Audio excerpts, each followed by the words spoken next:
I can't tell you the amount of people said, Key, don't do this. How are you going to open a retail store in the pandemic? I do remember, Brandi, when I first had the vision of the Village Market, a friend who was very close to me said to me, Black things don't last. And then, exponential growth. I'm getting a bigger space. We're going to have more vendors. Each space you grew out of. Creating this retail experience for Black brands to have a space at Ponce City Market.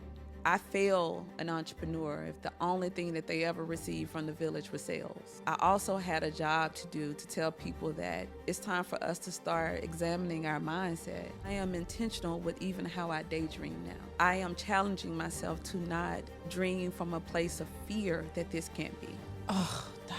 We started to hear about COVID. I had to close down the Village Market. What's so beautiful about the journey, it wasn't beautiful then, but it's beautiful now, is that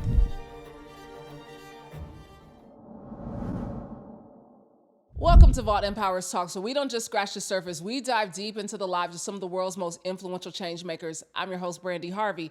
But before I introduce my guest for the day, I need you to go ahead and do me a favor. Go ahead and hit that subscribe button so you don't miss your daily dose of inspiration and motivation. But without further ado, I get to introduce my sister friend who's coming on the show today.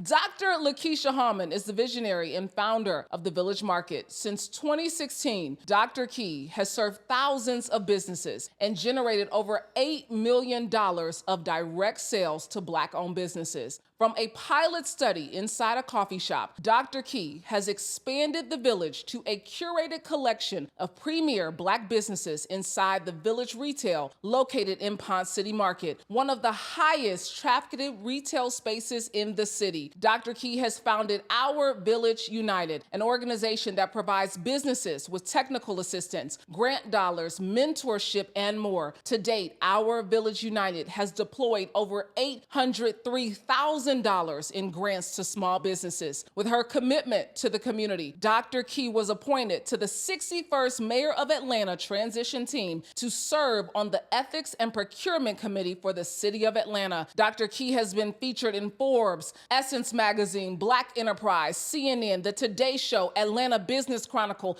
Inc. Magazine, and The Breakfast Club, just to name a few. Dr. Key believes support is a verb.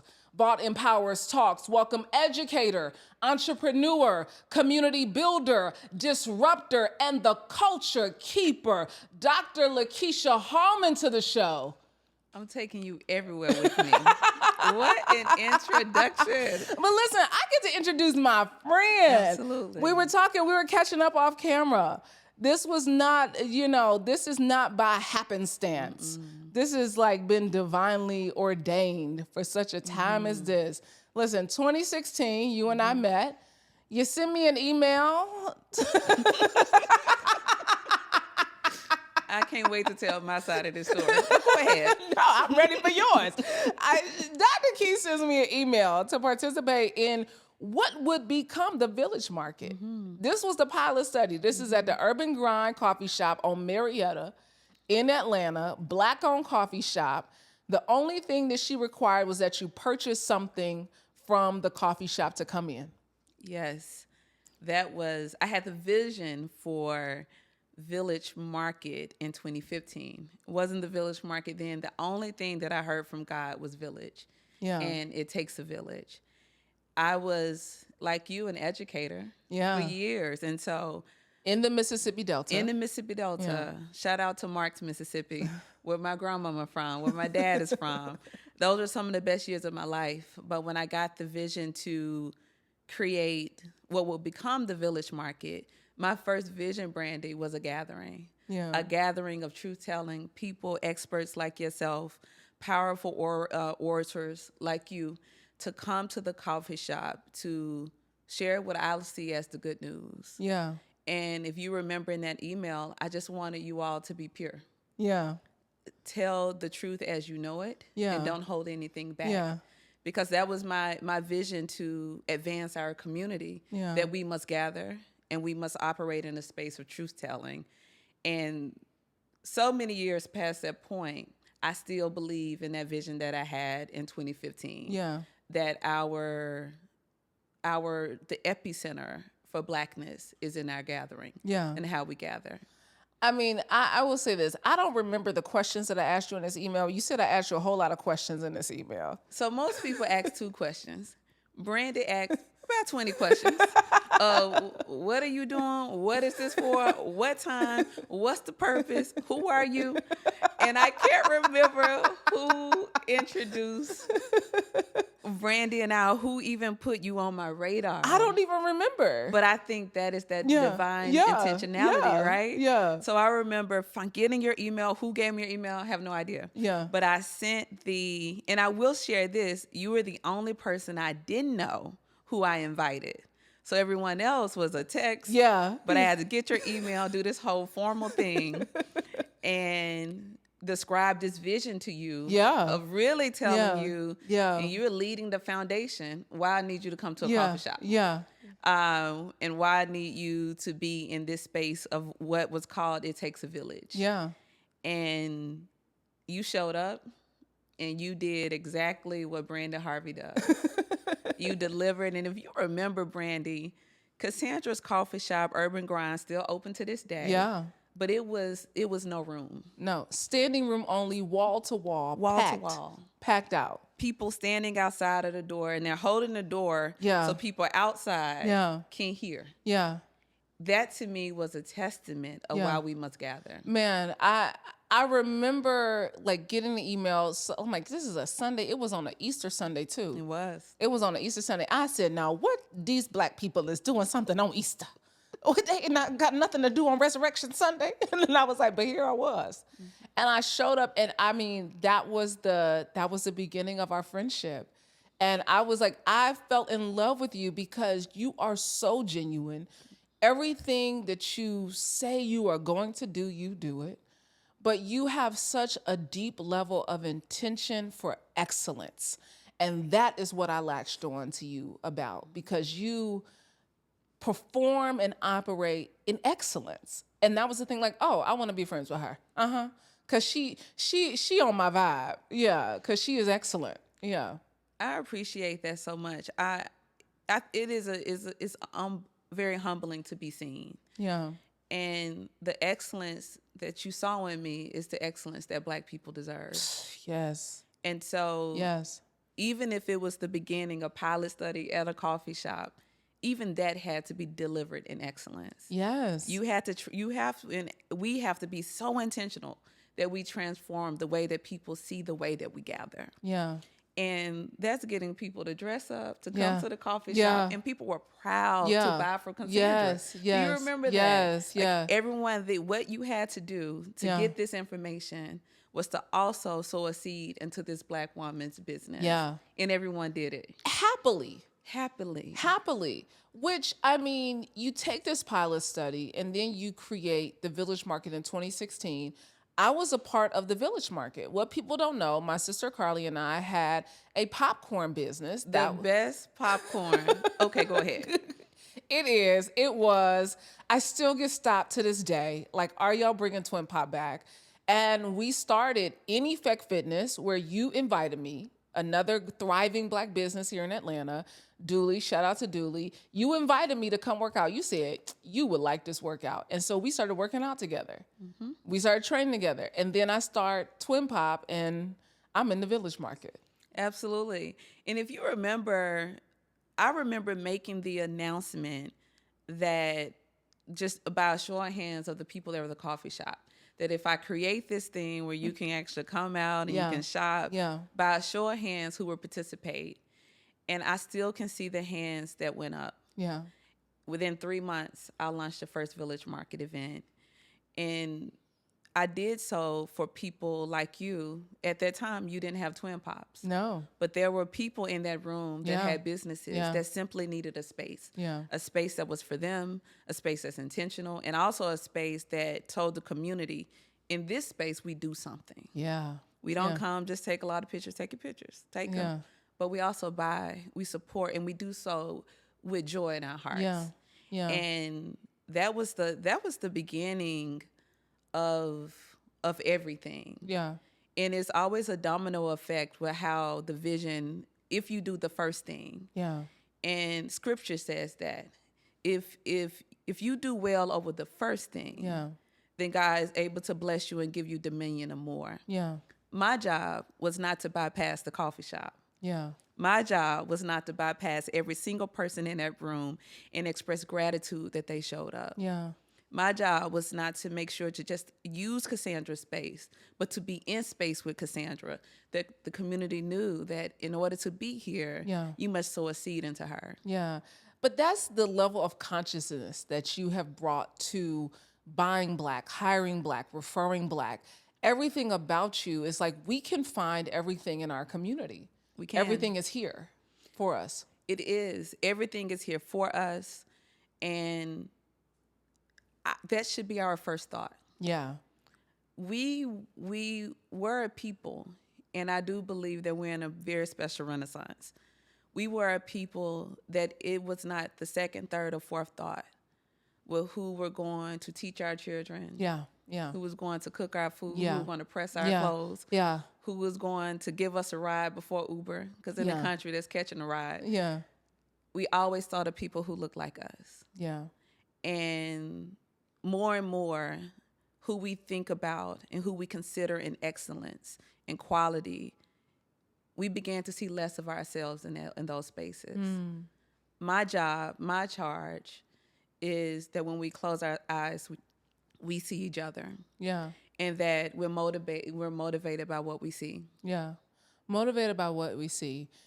2016, the Village Market starts. You start small. And then, exponential growth, because literally every space that you went into, I'm getting a bigger space. We're going to have more vendors. It's going to be bigger. Each space you grew out of. Every single time. Every time. And I remember when my first Village Market event was at the DeFore Center on the west side of town. And I remember, Brandi, when I would drive downtown and see Georgia Freight Depot. Yeah, yeah. And I would say, well, one day I'm going to be able to get in that space. Yeah. I didn't know that one day was going to happen within 2 years. Yeah. Of growing from 30 entrepreneurs showcasing their products to a very extended waiting list. Yeah. Of folks just wanting to get inside of this market and getting into a place where, as you said, I would find a new venue spot, outgrow it.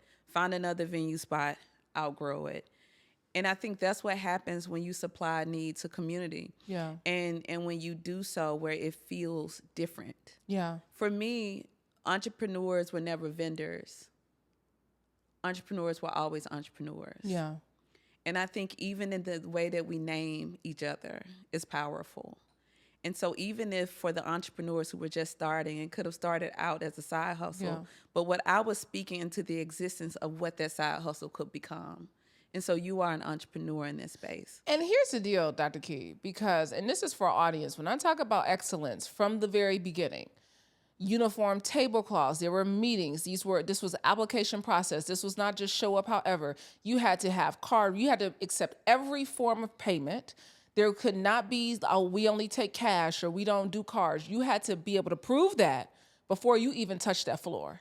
Absolutely. Yeah. And we talked about customer service. Yeah. And we talked about the quality of the products. Yeah. Because I didn't just create a marketplace, I created a holistic marketplace. Yeah. That whatever we put on our bodies were also good for our soul. Yeah. Whatever we wear on our t-shirt is something that was affirming. Yeah. That level of intentionality, I say again, is what we deserve.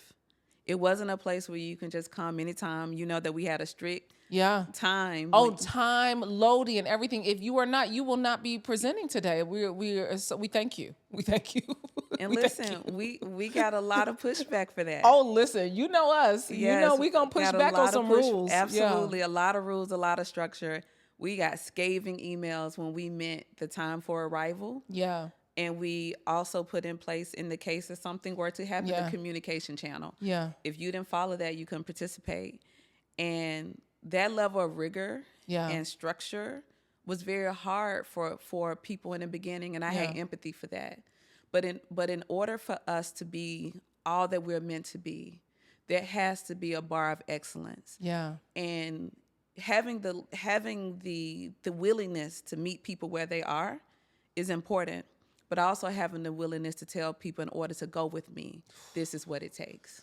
Ooh, listen, that is so good. because so many people, we just want this come as you are experience. But life doesn't reward us with the just come as you are. Life rewards work ethic and diligence and discipline. And you really set that bar for every retailer that has come through not only just the Village Market, but now the Village retail space, which is in Pond City Market. And that was a shift because that was on the heels of COVID. In the heart of, let's back a little bit because entrepreneurs will appreciate this. November 2019, we had the largest Village Market we ever had. That was when I was in. I was in that one. We were, for an entrepreneur, that was a milestone moment. To me, it typified that your vision is safe.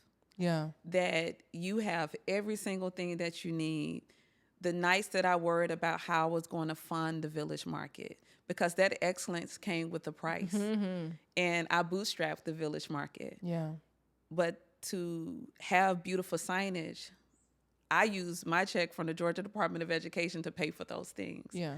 But when 2019 came, when November came, then the sponsors began to roll in. And so I was beyond excited that, I can finally breathe. Yeah. So I remember going into 2020 on just in my bag. Yeah. You can tell me nothing. Yeah. We were planning for the March event, and the waiting list was, I think we had in January, we already had over 600 applicants for the March market. We also had a litany of sponsors that I could just choose from. And so my no was going to be so strong. Yeah. Like, maybe you can work with us. And then I believe it was at the end of January, at the top of February, we started to hear about COVID. Yeah. And we didn't really know what that was. Yeah. Was it something that was only going to stay international? And then I think it reached California or something like that. But still, we didn't know what that meant. So I was still not worried, and I didn't cancel my marketplace. But when the NBA canceled its season, I was like, I'm a basketball lover. Yeah. And if the Lakers say they out, I was like, oh, you out, Key. You yeah, out. Like, yeah, what is this? Yeah. And I remember before calling my team, I had a grave amount of grief because I knew that vision that I saw for myself in March would not happen because I had to close down the Village Market.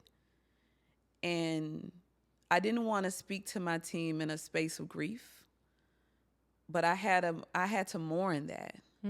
I had to mourn even what it felt like to be accomplished. I had to mourn all the hours I was up at 3:00 in the morning. Yeah. And finally, November 2019 said, you don't have to get up as early no more. Yeah. You're good. Yeah. I had to mourn all of that. Yeah. But I remember getting my team after I, went through and started to think about what this message would be for my team.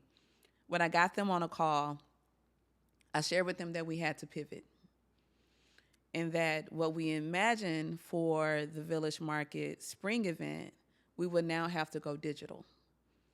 Now, Brandi, I'm saying this in real time. Did I know what digital meant? I probably started Zooming for real during the pandemic. Yeah. So I'm saying this to my team. I was like, God, is this me or this you? Because we didn't plan this. What am I saying right now? And the team was like, oh, okay. And I also told them, I'm going to keep you all as long as I can. But it doesn't look like this is going to end. Yeah. There's no end in sight. Yeah. But in a matter of short couple weeks, we turned what would be a physical marketplace into a digital marketplace. And we even did that in excellence. Yeah. I hired an animator to turn what my past Village Market to an animation so people could have an image that now we're going digital. But that was one of the most uncertain moments for me and many other entrepreneurs out there. beyond being worried about my business, I was worried about the safety of my grandmothers. Yeah. I was worried about my father, these people who are in rural areas where healthcare doesn't look the same as it does in Atlanta. Yeah. So there were a lot of things that was happening at the same time. But in true entrepreneurial fashion, we learn how to pivot. Yeah. We learn how to pivot, and that's what happened for me in March. Because what's so beautiful about the journey, it wasn't beautiful then, but it's beautiful now, is that if the pandemic did not force me to sit down, I probably would have shut down. Because what was also happening in the height of the business doing well, I had more anxiety than I had ever had, because I've never been so exposed to people. Yeah. And I'm only a pretend extrovert. Oh, listen. They don't know. I'm an introvert. Yeah. Yes. Extreme introvert. So I had anxiety around so many people in Atlanta knowing my name. Yeah. And entrepreneurs seeing me as that Black business lady. Yeah. So I had anxiety around people's expectations of me. I had many sleepless nights of fear of failure, or letting people down. Yeah. So I needed that forced sit down. The great reset. I needed that great reset. I slept better than I had slept in probably over a year. I began to hear God again. And to me, that is always my signaling that I'm where I'm supposed to be. I have to hear God. But I could tell you that it was, I didn't, there were several months where I just felt lost. Because I just didn't want to let anyone down. And I was saying yes to too many things. People pleasing is a real thing. And I didn't even know that I had a people pleaser in me until becoming this person who people saw as a resource. That was very hard. But I think that was the catalyst for even bringing mental health into the village, because you said we can't have wealth and not have our health. Yes. And if you recall, that was from the beginning. That's before wellness was sexy. That was before we were talking about the soft life. It's before all of that. That's when we were telling people, team, no sleep. And I remember reading these things, and for the people who subscribe to that, I understand that they were saying you need to lock in. But I remember hearing that in 2016 and saying, I understand what you're saying, but and sleep is where we get rest and be restored, and where we receive clarity. And so as I was building the Village Market to be this conduit for Black businesses, I also saw the dual responsibility to be the conduit for the Black body. That I fail an entrepreneur if the only thing that they ever received from the village was sales. I fail.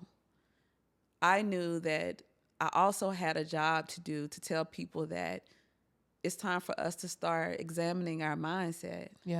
It's time for us to start feeling our breaths going in and out of our bodies. It's time for us to start thinking about the foods that we eat, the products that we put on our bodies, the words that we say to us, to each other, and the words that we say to ourselves. It's time for us to start questioning the things that we watch, the things that we listen to. The Village Market, the village had to be all of that. Because if that's not the mission that we're on, the mission to liberate our minds, we will be wealthy people who are sick, alone, desperate for attention, and unhappy. That is not the end goal. That is not our North Star. So Village Market, I remember, I think this was 2016, may have been 2017. I remember calling my friend, Dr. Joy Beckwith, And you know, Dr. Joy, that's my old stomping ground, my therapist. see? Yeah, I found her at the Village Market that day. Well, let me tell you Yeah, this story yeah. because I remember telling Dr. Joy, I was like, so is it okay if, how do we give like coaching sessions to families and coaching sessions to businesses? She was like, well, and Dr. Joy was very soft spoken. Yes, she is. She's like, Doc, it can't be called therapy, but we can do some wellness classes. And I said, okay, that's what I'm going to do. Yeah. I want people to be able to win these classes or these sessions with you.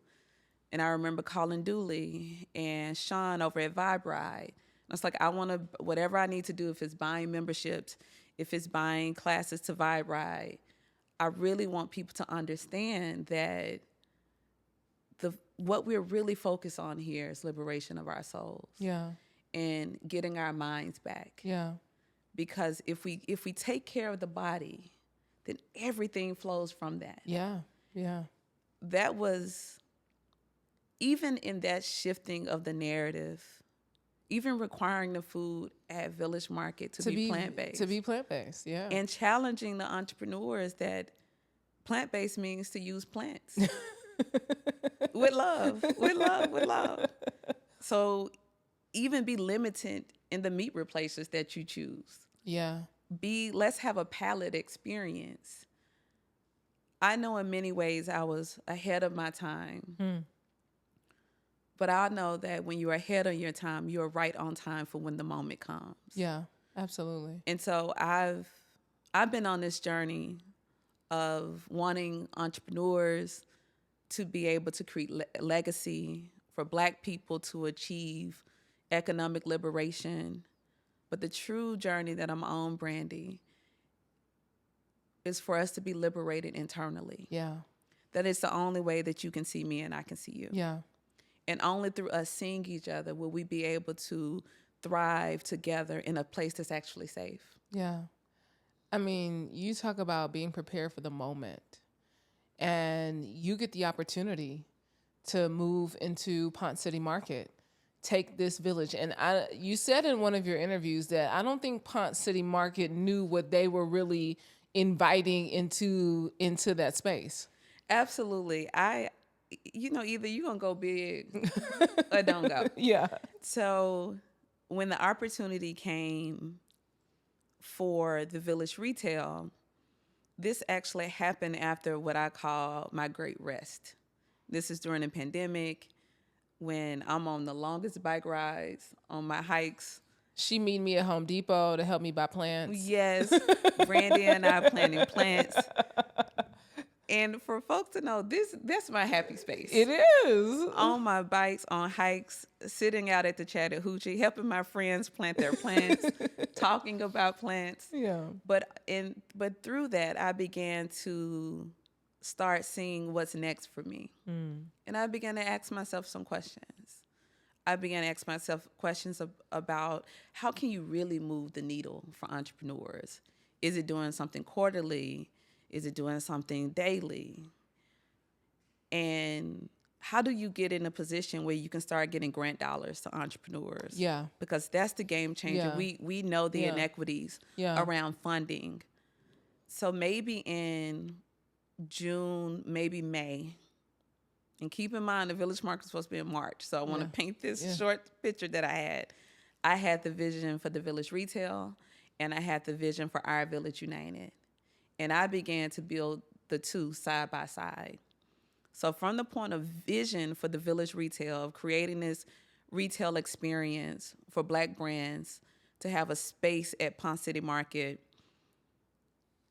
from the point of vision to actualization was likely from May until November of that year. Wow. Just like the Village Market, I knew nothing about retail other than what I buy. Yeah. When it came to having to design a store, the whole Shopify experience, all of that, I knew nothing about that, but I had a vision. And for Our Village United, I knew that I really wanted to get to a place. So you remember with Village Market, we would do classes, we would have meetings, but I began to think through, like, what does this look like in long form? Yeah. How do I build an incubator? How do I build a holistic incubator? How do I get grant dollars out to entrepreneurs? And so side by side, I wrote the vision for Village Retail. I wrote the vision for Our Village United. Village Retail opened in November. I launched Our Village United in January. Oh, wow. And so Village Retail started with 30 businesses where the world was still shuttered in place, in a sense. But that retail store has continued to defy every barrier that was spoken into our life. I mean, from the contractors to the paint on the wall to all the fixtures, these are Black businesses that you hired because you practice what you preach. I practice what I preach. I spin where my people are. Yeah. And I think that is who else but us. Yeah. That's how I see it. Who else but us? Yeah. Yeah. Who else but Melita, the woman who designed the retail store? Who else but Yolanda, who is the operations manager? Who else but the many people that really poured into making the Village Retail what it is? Yeah. And who else but the brands? Many of them I met during the Village Market. Yeah. And so what happened in a fast-paced, short span of time, what's important for me, for folks to understand, is that I can't tell you the amount of people said, Key, don't do this. How are you going to open a retail store in the pandemic? Yeah. What you know about retail? Yeah.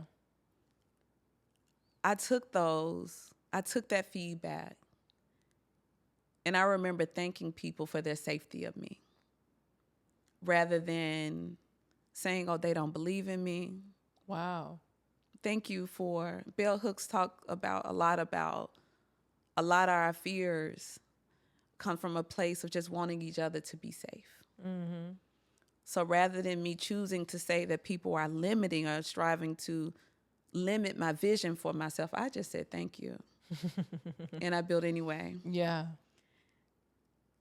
Because I do remember, Brandi, when I first had the vision of the Village Market, and a friend who was very close to me said to me, Black things don't last. Oof. Are you sure you want to do this, Key?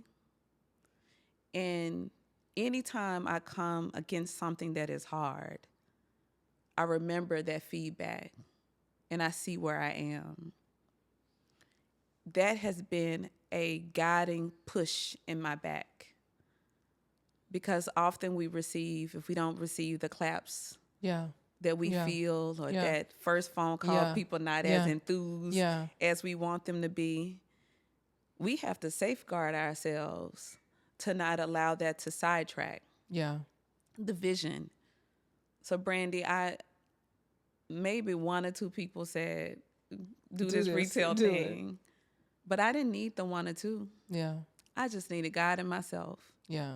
Because how my life has been designed, that if I just follow the steps that's been laid before me, all my people come. Yeah. I attract in surplus every single thing that I need. Oh, yeah. Oh, yeah. And so I didn't really have to do a lot of soliciting to build this retail store. As I began to have the vision, I began to see the people. I remember having a meeting with Melita, who ended up designing the store, a random friend meet up with another friend, Allison, who put us all together in a group. In that one meeting from several months ago, I remember, I think Melita, who I met, does retail design. Called her up. I need you on this mission with me. Call Yolanda, who spent many years in retail. I was like, I'm going to open a retail store. Yeah. On board. Told Dale, I think you have some experience with this. I need your help. I don't know what I'm doing. Yeah. Key, I'm there. We have everything we need. We have every single thing that we need if we choose to silence ourselves and allow the vision to be made clear. Yeah. Rather than trying to force relationships. Oof. Rather than trying to force people to see us. Yeah. When we begin to think we don't have what we need It's because the people that we want to say yes to us didn't say yes. Yeah. And so then we start to think that our life is scarce, that we don't have our people. Yeah. Do we not have our people, or that you just did not get the yes from the person you wanted your yes from? Oof, that's good. That's so good. I mean, you go on this journey because ultimately you believe Atlanta can be a Black Mecca for business and entrepreneurship. You said it can be. Mm-hmm. Most people look to Atlanta already as the Black Mecca.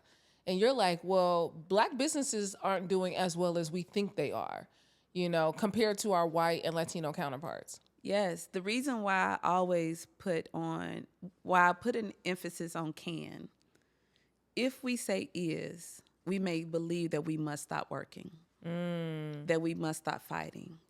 We may believe that we can grow comfortable. We cannot. Yeah. Can is aspirational. Can says, I cannot grow comfortable in these numbers, that my Black existence, where I may be doing well, it's likely not the next person's Black experience. Yeah. That's not from a place of scarcity, it's a place of actualization. Yeah. So the reason why I always put emphasis on can, because we cannot grow comfortable in the small pockets of privileges that we have in Atlanta. Yeah. Because we can begin to believe the privilege that we exist in is the privilege of all. And privilege is always from a handful of few. The can tells us to step outside of that bubble, see the world outside of where you live. Yeah. Yeah. This is why we fight. Yeah. The Atlanta is one of the most special places in the world. Absolutely. So if there is a city that can get it right, if there is a city that can build enterprises for Black people, where generational wealth can be achieved, where legacy can be built, where generational curses can be broken, Atlanta is the place for it. Yeah. So what I love about Atlanta is that the soil here is rich. But the beautiful thing about soil, it still takes the tilling of the land to produce something. Yeah. The can tells us we have to go till the land. We have to put our hands in the earth and move things around. Yeah. So everyone has an opportunity to grow. Yeah. You said entrepreneurship is a solution. This is a solution. It's not the solution. It's a solution to our economic freedom and generational wealth and legacy building. It is one of the things. The reason why it's important to say that it's one of the things is because everyone is not meant to be an entrepreneur. Yeah.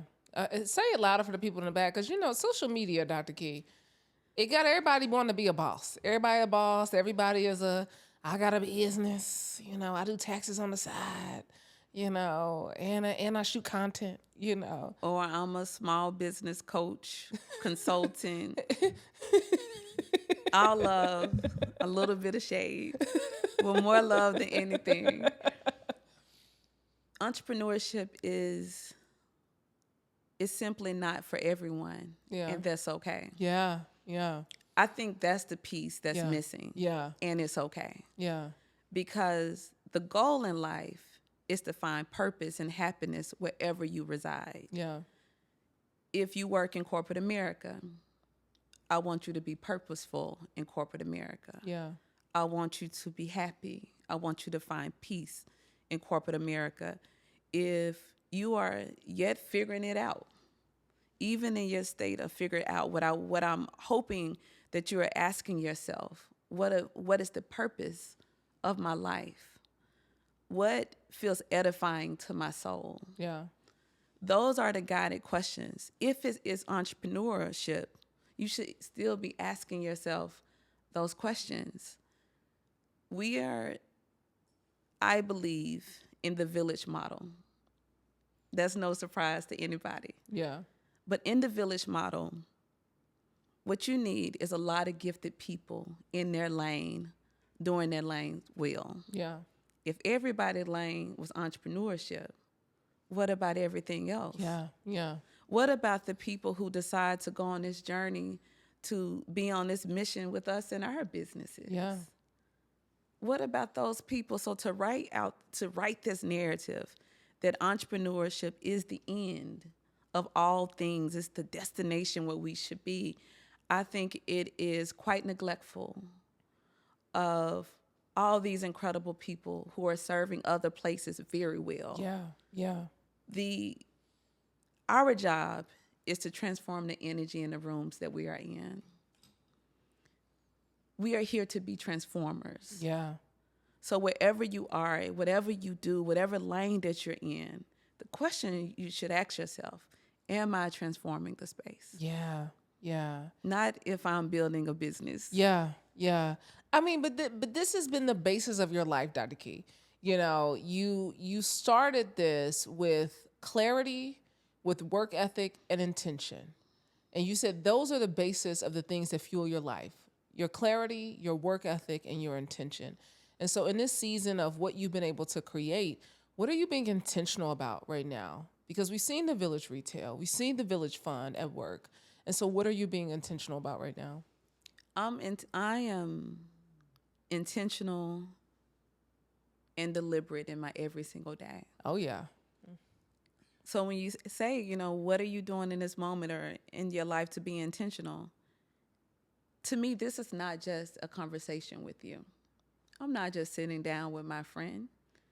You and I have an opportunity to even allow this conversation to be a safe place for someone to see themselves. Yeah. Oh, yeah. So I'm even intentional in the way that I sit down with my friends. Yeah.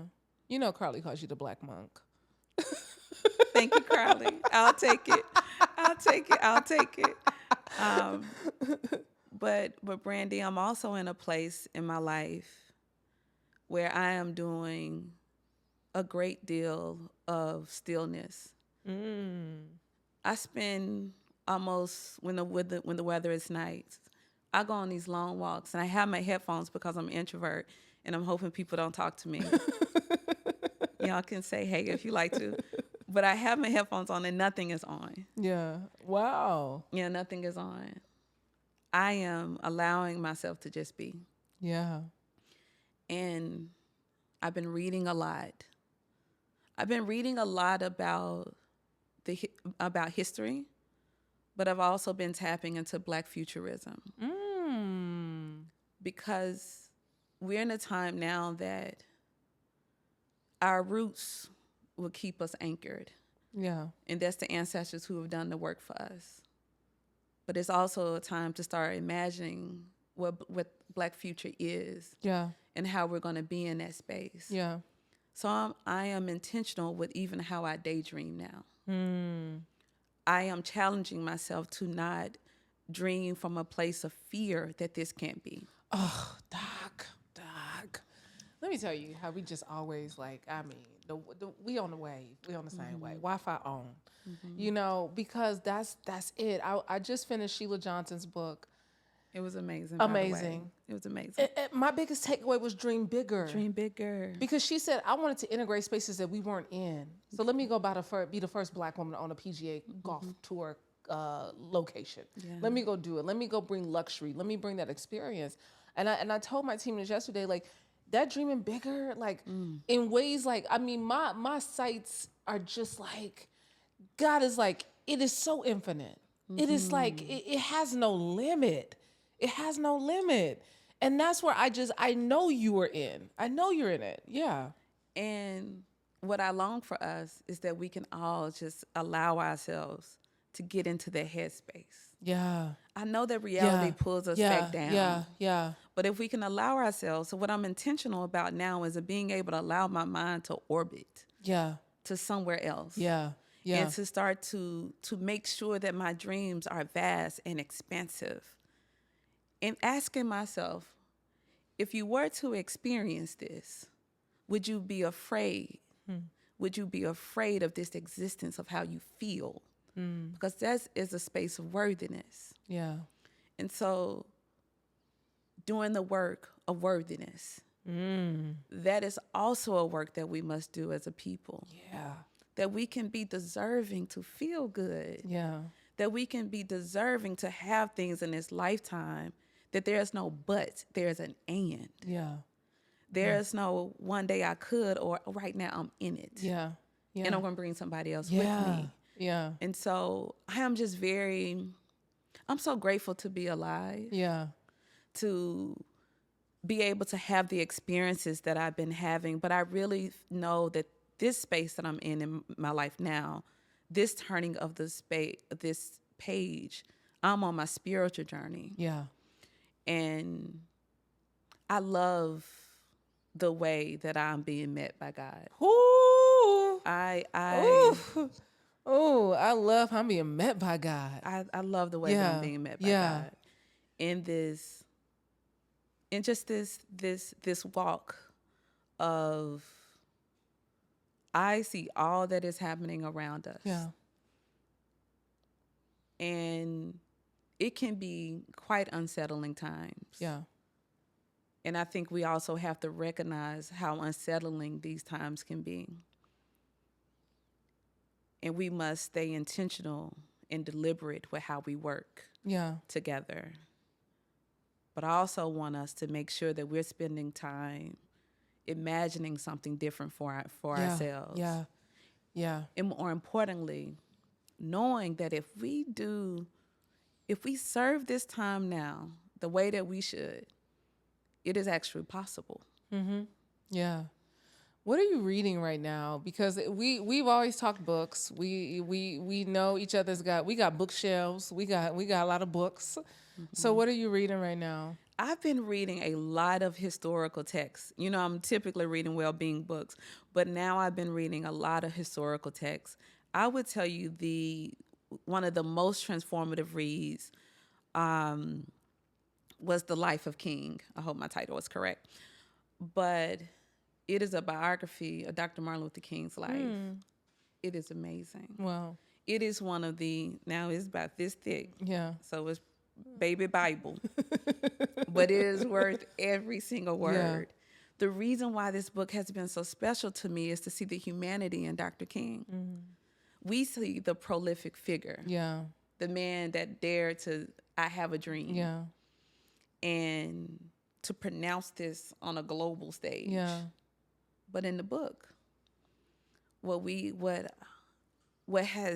this writer has been able to do is to talk about the times that he did it scared. Yeah. Yeah. To talk about his bouts with depression, anxiety. And when we hear I have a dream, we don't see none of that. We just feel the power. We feel the power. Yeah. And why this book has been so important and why I'm hoping so many people read this book is that if anything inside of you that you feel, because I have this in me, because I struggle with this, that you cannot be powerful. Yeah. Yeah. That all of this cannot be used for your good. Yeah. I need you to read the book. Yeah. Because to me, the book is a mirror to everyone who questions their ability to be powerful. Wow. It is amazing. Wow. To everyone who questions their ability to be powerful. Mm-hmm. Yeah, that's good. What's been your life-changing book? I know you got a couple.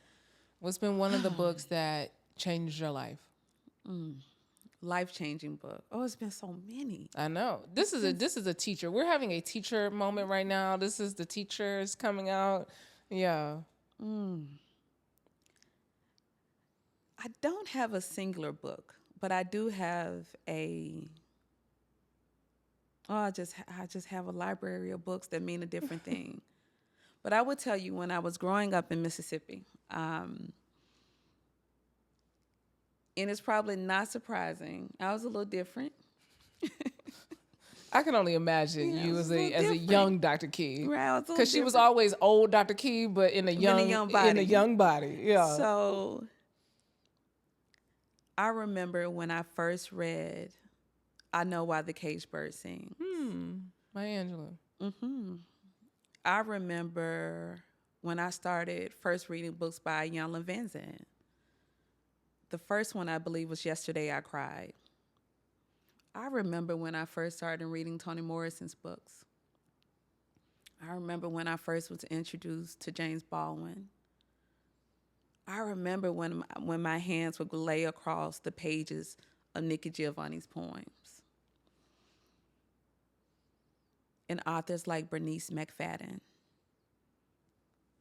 These books made me make sense to me. Yeah. It gave me a place where Mississippi can be limited. These books were able to tell me that there is something else out there. Yeah. I learned about France because of James Baldwin. Mm-hmm. I even learned about Stamps, Arkansas because of Dr. Maya. I learned about Ohio because of Toni Morrison. Yeah. And when you're in Mississippi, when traveling has been very limited other than going to your grandma's house, Yeah. which is a couple miles away, those books put me on a plane and gave me an opportunity to experience these places. Yeah. But they also gave me a space to begin to start thinking about Blackness, even as a young teenager. Yeah. Because I was young, reading books is likely what people would feel too old for you to read. Yeah. Yeah. And even books by the great, like Louise Hay. Yeah. Yeah. I know Jada's over there shaking her head. It's just her. That's her every day. Yeah. I was so young reading about Louise Hay and began to understand the connection to emotions and illness and environments. To be introduced to these things at such a young age is also the reason why I will forever read. Yeah, yeah. Because the gifts, the secrets, is in the pages. The secrets in the pages. The secrets, all the things that we are seeking to find. Yeah. It's in the pages. Yeah. We simply have to open the books and read them. Yeah. Yeah. So I didn't answer your question on my favorite book. But you gave us the Reading Rainbow. I did. You know, come on, LeVar. Come on, LeVar. Come on, LeVar. Come on. LeVar was my guy. Listen, LeVar, like literally, single-handedly. I mean, to see a black face and, you know, and singing, I can do anything. I can do anything. Just take a look. It's in the book. It's in the book. It's Reading Rainbow. He gave us... He gave us the blueprint. He gave us the blueprint. To life, to having a really well-rounded life. And I think that that's the thing about you. You always have the same demeanor. You are like the constant, you know. You are never here or there. You are always here. And so you get quiet. What does your quiet time look like? What does your spiritual practice look like? Because there are so many people who have the anxiety. They feel the pressure of people pulling on them, tugging on them, and the unforeseen spaces that they're going to walk into. And so what is your spiritual practice? Yes, and I want to name something else because another part about when you build something, or even if you're in a leadership role, you will also experience betrayal. That awakens something else inside of you. Yeah. When you experience betrayal and just getting your feelings hurt so badly, it would make you begin to lose trust in people, but more so in your ability to be able to decipher who people are. That is also a thing that I remember when I had my rose-colored glasses on, and everybody's a good person. There's good in everybody. This might be true. But for some people, it take a little bit harder to find the good. Yeah. And we have to trust that too. Yeah. And the reason why I share this, Brandi, because it's important for people to have a full experience when they see all the great things that's happening to people, and we long for other people's life, and you waiting for your press moment, all these things. It's important to know that every single person that's likely sitting on the stage has had somebody that ripped out their hearts. And they've had to do the work to put their hearts back in their body, hold their hand over their chest to make sure it doesn't leap out again. Yeah. And so in my spiritual journey, I've also had to pray to trust myself. to, yes, you may have had this bad experience with someone, or yes, this person may have really, you thought you can trust them with your business, trust them with your baby. Rather than you questioning your ability, how about you just learn the life lesson? Yeah. That you will be met with people. Yeah. Some carrying light, and some right now only introduced to their own darkness. So in that spiritual walk, the things that I pray for and what that looks like, I talk to God how I'm talking to you. Yeah. Even when I don't want to hear, I'd be like, I'm not ready. But I ask God to always help me to find grace within myself. And help me to know what to do in moments. Yeah. Because when you have been betrayed, if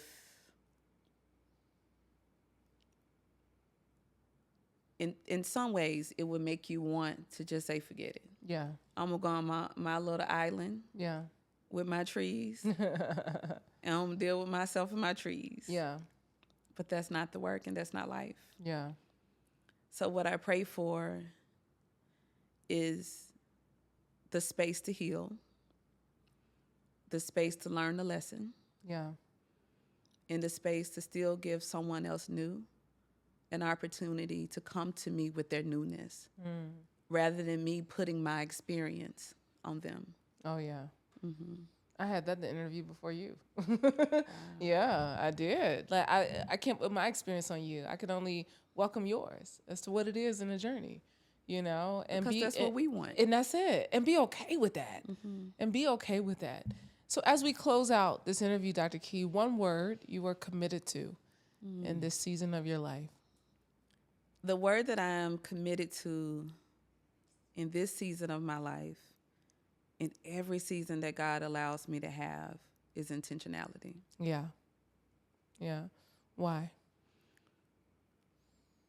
If I am intentional, that means that I've spent time in prayer first. That I've spent time to be thoughtful. Yeah. That I've spent time in thinking beyond the moment and being able to cast a vision into the future. Yeah. If I'm intentional, I've thought about the people that's left and right of me. That I've given reverence to the people that came before me. And that I'm planting seeds that the people who will benefit from my intentionality, Yeah. that they can bask in the shade of it. And if I'm intentional, that means I've also made time to take care of myself. Yeah. In the pursuit of this joy and peace that I want us all to have. Yeah.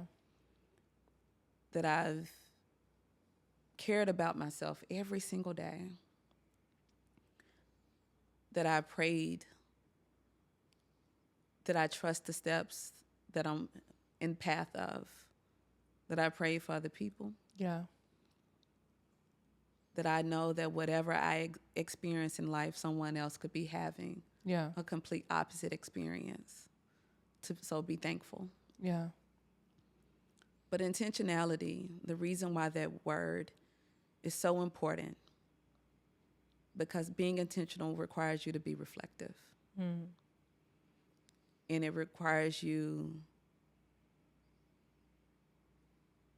to be thoughtful. Yeah. In every single thing that you do. Yeah. In the way that you react.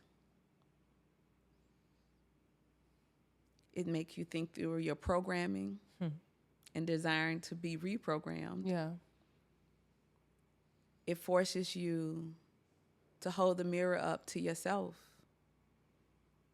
And that if you're going to be a critic of anyone, be a critic of you. Yeah. Of self-improvement. Yeah. Not in tearing down. Yeah. To be better. To be better. Dr. Key, you force everyone to be better just by showing up in the world. You call people to it every single day to strive for excellence. But the consciousness that we can do things in excellence, that we are excellent people, that we can refer Black, we can hire Black, but we can buy Black. And so thank you for all that you do in the world and the light that you give us all. So thank you for joining me today. It has been my pleasure. Listen, this lady right here, when I tell y'all, this the one right here. Listen, I love her so much. So, Dr. Key, thank you. I've enjoyed this. Be sure to subscribe. Be sure to share this. Be sure to comment and let us know what you think. Be sure to share this with somebody else who needs to have a little more intention in their day and in their week. So I thank you for joining me. I'm your host, Brandi Harvey. Until next time, eat well, give a damn, move your body every single day. Peace.